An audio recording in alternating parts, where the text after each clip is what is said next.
Olha, eu quero agradecer, eu não tinha ideia da dimensão que seria essa noite. O Rômulo apenas me falou, dá para você pregar domingo? Eu não posso.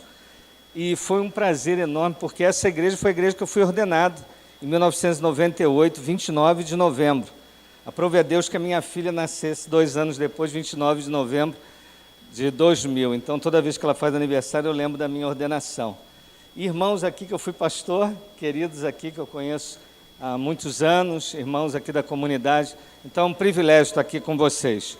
Eu queria deixar uma passagem com vocês, 2 Samuel, capítulo 9, verso 1.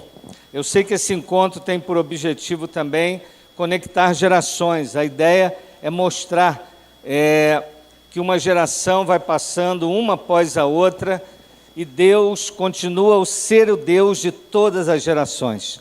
Louvado seja o nome do Senhor. E eu queria ler 2 Samuel, capítulo 9, verso 1, ler um texto. Esse texto é muito precioso.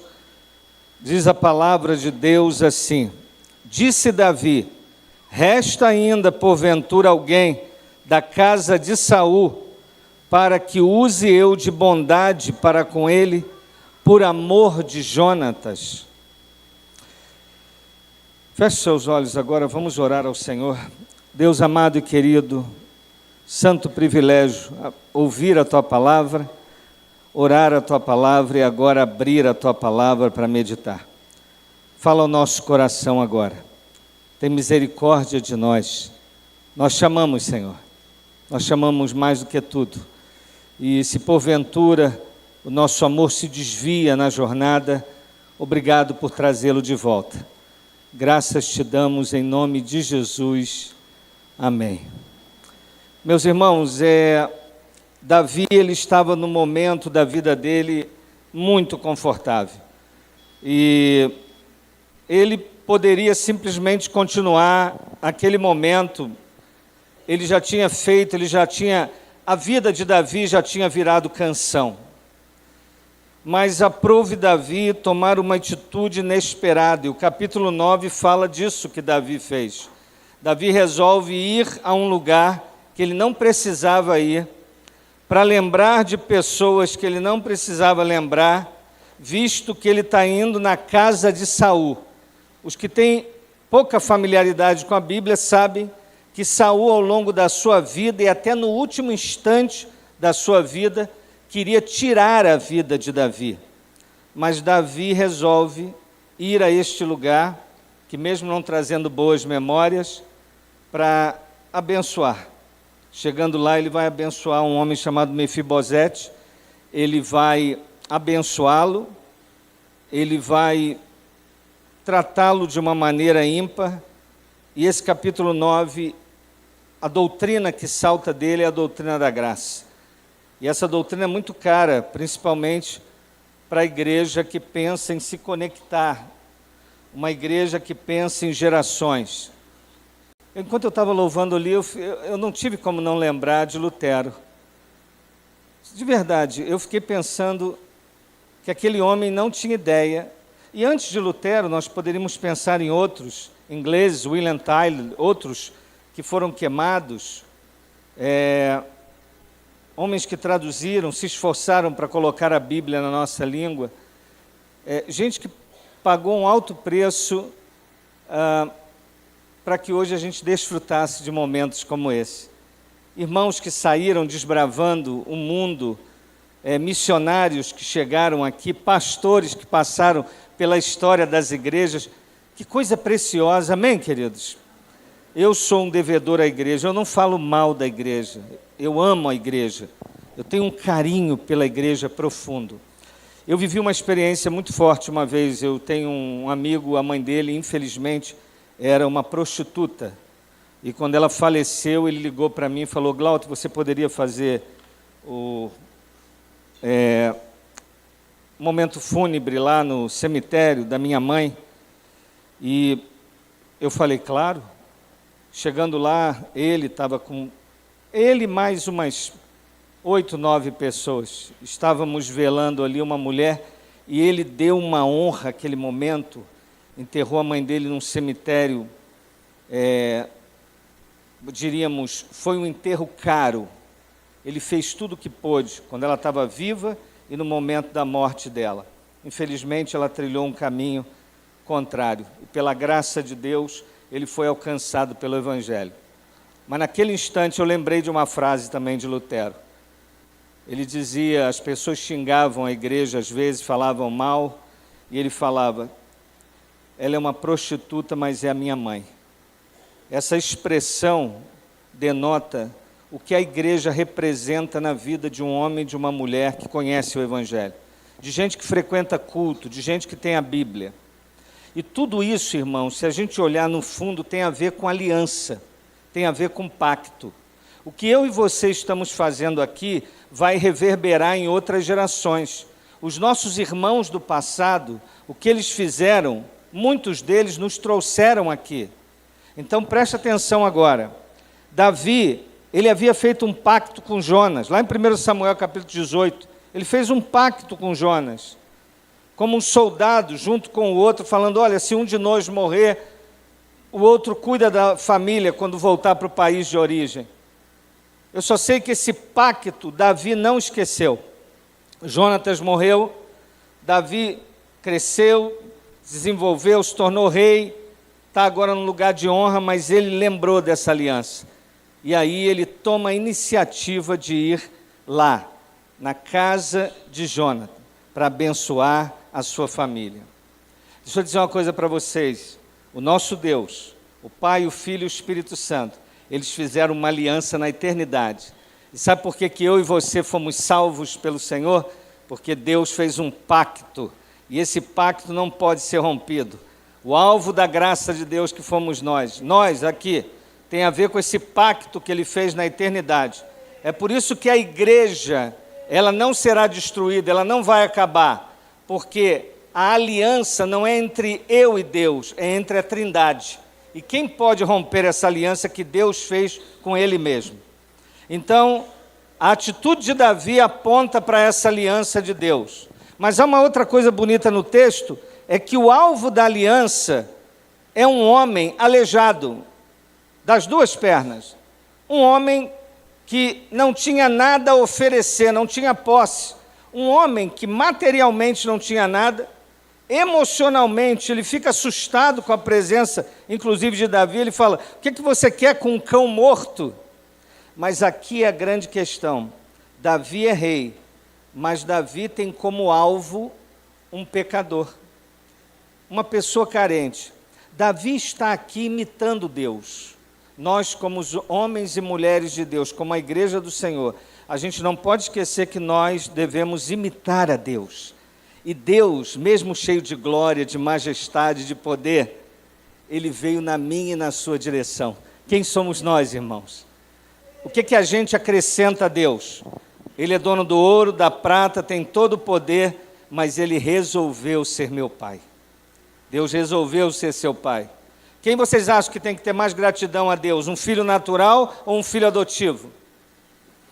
Uma vez eu atendi um rapaz em crise existencial, chorando, porque era adotivo, os pais tinham revelado para ele quando ele tinha 20 anos. Ele falou, esconderam de mim esse segredo. Eu olhei para a cara dele e falei, deixa eu dizer uma coisa com você. Eu sou pai de 2 meninas.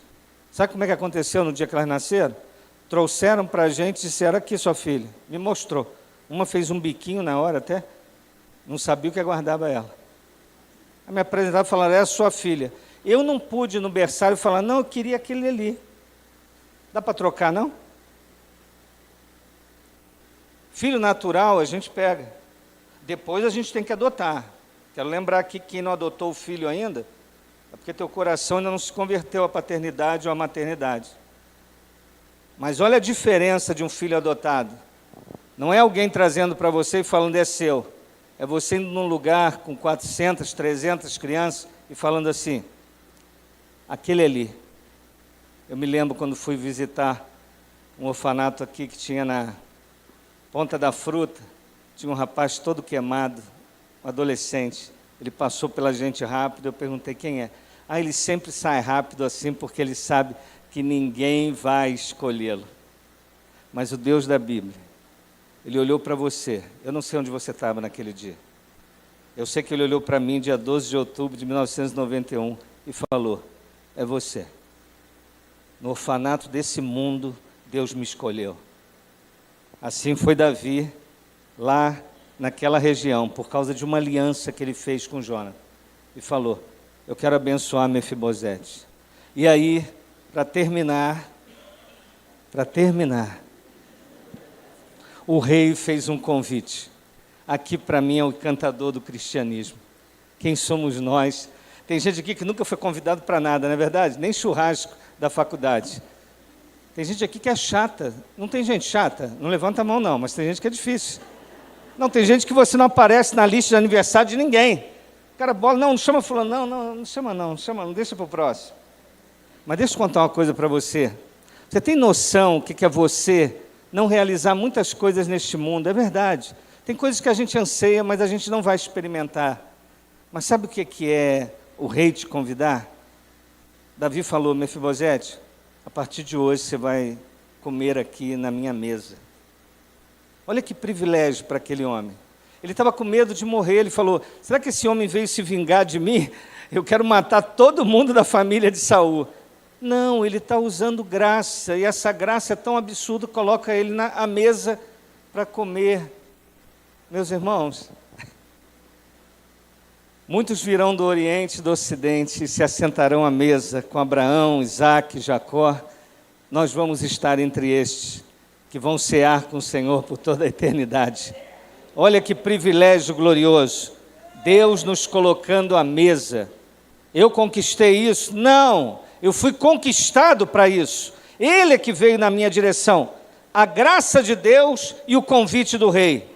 O rei te convidou. Ai, pastor, que coisa maravilhosa. Como vai ser a minha vida agora? Vai ser desfrutando do rei. Mas olha que coisa curiosa. Verso 13, o último verso, termina assim: ele era coxo de ambos os pés. Deixa eu dizer uma coisa para vocês também.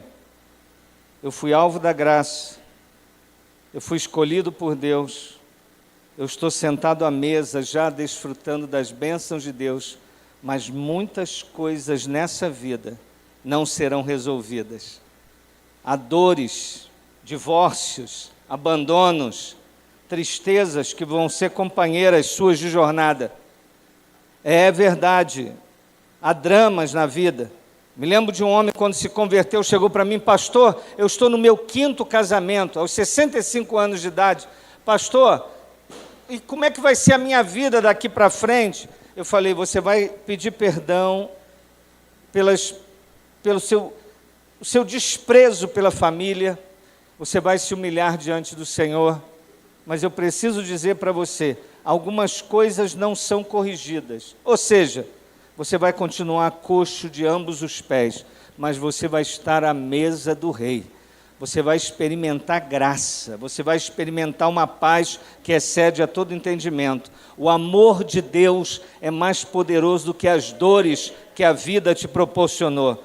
Do lado de cá do céu é dramático, mas saiba você que nós estamos a caminho de um lugar onde não haverá mais lágrima, não haverá mais dor.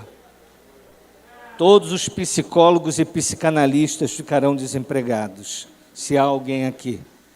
Todos aqueles que estão tentando apaziguar um pouco a angústia humana, todos.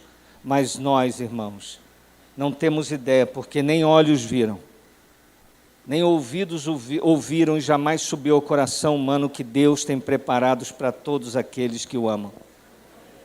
O maior privilégio que nós temos, sabe por que eles cantam essas músicas tão preciosas? É por causa dessa graça e desse convite do rei. Feche seus olhos agora, eu quero orar por você nesse momento.